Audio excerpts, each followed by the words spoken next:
ಗೃಹಲಕ್ಷ್ಮಿ ಹಣ ಪೋಲಾಗ್ತಿರೋ ಬಗ್ಗೆ ಗಂಭೀರ ಆರೋಪಗಳು ಕೇಳಿ ಬಂದಿರುವಂಥದ್ದು. ಈ ಹಿನ್ನೆಲೆಯಲ್ಲಿ ರಾಜ್ಯ ಸರ್ಕಾರ ಕೂಡ ಎಚ್ಚೆತ್ತುಕೊಂಡಿರುವಂಥದ್ದು. ಆದರೆ ಡಬಲ್ ಅಕೌಂಟ್ ಹೋಲ್ಡರ್ ಯಾರು ಅನ್ನೋದು ಪತ್ತೆ ಹಚ್ಚೋದು ಕೂಡ ಈಗ ಅಧಿಕಾರಿಗಳಿಗೆ ದೊಡ್ಡ ಸವಾಲಾಗಿರುವಂಥದ್ದು. ಹೀಗಾಗಿ ಎಲ್ಲರಿಗೂ ಫೋನ್ ಹಚ್ಚಿ ಕರೆಸುವ ಕೆಲಸವನ್ನು ಕೂಡ ಈಗ ಅಧಿಕಾರಿಗಳು ಮಾಡ್ತಿರುವಂಥದ್ದು. ನಾವೀಗ ಖಾನಾಪುರ CDPO ಕಚೇರಿ ಎದುರು ಇರುವಂಥದ್ದು ದೃಶ್ಯದಲ್ಲಿ ಕೂಡ ನೋಡ್ತಿರುವಂಥದ್ದು. ಖಾನಾಪುರ ತಾಲೂಕಿನ ಒಂದೇ ಕಡೆ 8,000 ಡಬಲ್ ಅಕೌಂಟ್ಗಳು ಇರೋದು ಈಗ ಪತ್ತೆಯಾಗಿರುವಂಥದ್ದು. ಹೀಗಾಗಿ ಈ ಎದ್ದಂತಹ ಎಲ್ಲ ಗೃಹಲಕ್ಷ್ಮಿ ಫಲಾನುಭವಿಗಳಿಗೆ ಫೋನ್ ಹಚ್ಚಿ ಮಾಹಿತಿ ಕೇಳಿದ್ರೆ ಸರಿಯಾಗಿ ಮಾಹಿತಿ ಕೊಡ್ತಿಲ್ಲ. ಆ ಕಾರಣಕ್ಕೆ ನಾವು ಅವ್ರಿಗೆ ನೇರವಾಗಿ ಅಂತ ಎಲ್ಲ ಫಲಾನುಭವಿಗೆ CDPO ಕಚೇರಿ ಕರೆಸಿದೀವಿ ಅನ್ನುವಂಥ ಮಾಹಿತಿನ ಅಧಿಕಾರಿಗಳು ನೀಡ್ತಿರುವಂಥದ್ದು. ಈಗ ಡಬಲ್ ಅಕೌಂಟ್ ಇದ್ದಂತಹ ಗೃಹಲಕ್ಷ್ಮಿಯರು ಮಾತ್ರ ಈ CDPO ಕಚೇರಿಗೆ ಲಗ್ಗೆ ಇಡ್ತಿಲ್ಲ, ಬದಲಾಗಿ ಎಲ್ಲರೂ ಕೂಡ ನಮಗೆ ಯೋಜನೆ ನಿಲ್ಲುತ್ತೆ ಅನ್ನೋ ಆತಂಕದಲ್ಲಿ ಈಗ ಸಾವಿರಾರು ಸಂಖ್ಯೆಯಲ್ಲಿ CDPO ಕಚೇರಿ ಎದುರು ಜಮಾವಣೆಗೊಂಡಿರುವಂಥದ್ದು ದೃಶ್ಯದಲ್ಲಿ ಕೂಡ ನೋಡ್ತಿರುವಂಥದ್ದು. ಈಗಾಗಲೇ ಖಾನಾಪುರದಲ್ಲಿ 8,000 ಏನು ಡಬಲ್ ಅಕೌಂಟ್ ಇರುವ ಫಲಾನುಭವಿಗಳು ಪತ್ತೆ ಆಗಿರುವಂಥದ್ದು. ಹೀಗಾಗಿ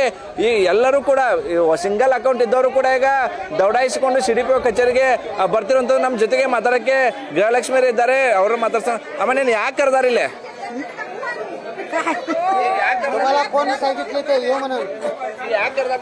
ನಮ್ಗೆ ಯಾರು ಕರೆದಿಲ್ರಿ, ಫೋನ್ ಹಚ್ಚಿ ಹೇಳಿದ್ರಿ ನಮಗ ಒಂದ ಪೋಸ್ಟಿಗೆ ಅಷ್ಟ ಬರ್ತೈತ್ರಿ. ನನಗೆ ಪೋಸ್ಟಿಗೆ ಅಷ್ಟ ಪಗಾರ ಇಲ್ರಿ, ಅಂದ್ರೆ ಫೋನ್ ಮಾಡಿ ಹೇಳಿದ್ರಿ ನಮಗ 2 ಅಕೌಂಟ್ ಐತೆ ಅಂತ ಹೇಳ್ರಿ.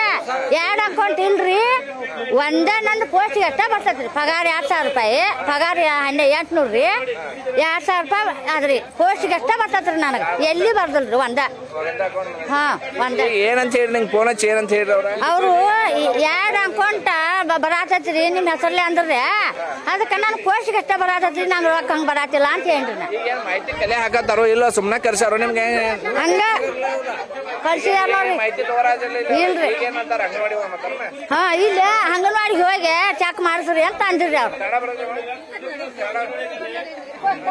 ಇಷ್ಟು ಆ ಗೃಹಲಕ್ಷ್ಮಿಯರು ಹೇಳ್ತಿರುವಂತ. ಯಾಕಂದ್ರೆ ಖಾನಾಪುರ ಭಾಗದಲ್ಲಿ ಸಾಕಷ್ಟು ಮರಾಠಿ ಭಾಷಿಕರು ಇರುವಂಥದ್ದು. ಹೀಗಾಗಿ ಎಲ್ಲರೂ ಕೂಡ ನಮಗೆ ಗೃಹಲಕ್ಷ್ಮಿ ಯೋಜನೆ ಕೈ ತಪ್ಪುತ್ತೆ ಅನ್ನುವ ಆತಂಕದಲ್ಲಿ ಎಲ್ಲರೂ ಕೂಡ ಈಗ CDPO ಕಚೇರಿಗೆ ಲಗ್ಗೆಯನ್ನ ಇಡ್ತಿರುವಂತ. ಕೇವಲ 8,000 ಫಲಾನುಭವಿಗಳಿಗೆ ಮಾತ್ರ CDPO ಕಚೇರಿಯಿಂದ ಫೋನ್ ಹೋಗಿತ್ತು. ಆ 8,000 ಬದಲಾಗಿ ಈಗ ಎಲ್ಲ ತಾಲೂಕಿನ ಎಲ್ಲ ಗೃಹಲಕ್ಷ್ಮಿಯರು ಕೂಡ ಈಗ ದಾಖಲೆ ಸಮೇತ ಈಗ CDPO ಕಚೇರಿಗೆ ಆಗಮಿಸ್ತಿರುವಂತ. ಹೀಗಾಗಿ ಈ ಅಧಿಕಾರಿಗಳು ಕೂಡ ದೊಡ್ಡ ತಲೆಬಿಸಿ ಆಗಿರುವಂತ. ಇವ್ರನ್ನೆಲ್ಲರೂ ಕೂಡ ಸಂಭಾಳಿಸೋದು ಕೂಡ ದೊಡ್ಡ ಕಷ್ಟ ಆಗ್ತಿರುವಂಥದ್ದು. ಹೀಗಾಗಿ ಅಂಗನವಾಡಿಗಳಿಗೆ ಹೋಗಿ ತಮ್ಮ ದಾಖಲೆ ಪತ್ರಗಳನ್ನ ಸಲ್ಲಿಸಬೇಕು ಅನ್ನುವಂಥ ಮನವಿಯನ್ನು ಕೂಡ ಈಗ ಅಧಿಕಾರಿಗಳು ಗೃಹಲಕ್ಷ್ಮಿಯರ ಬಳಿ ಮನವಿಯನ್ನ ಮಾಡಿಕೊಳ್ತಿರುವಂಥದ್ದು. ಕ್ಯಾಮರಾ ನಡೇಶ್ವರ್ ಜೊತೆ ಅನಿಲ್ ಕಾಜ್ಗಾರ್, ಏಷ್ಯಾನೆಟ್ ಸುವರ್ಣ ನ್ಯೂಸ್, ಬೆಳಗಾವಿ.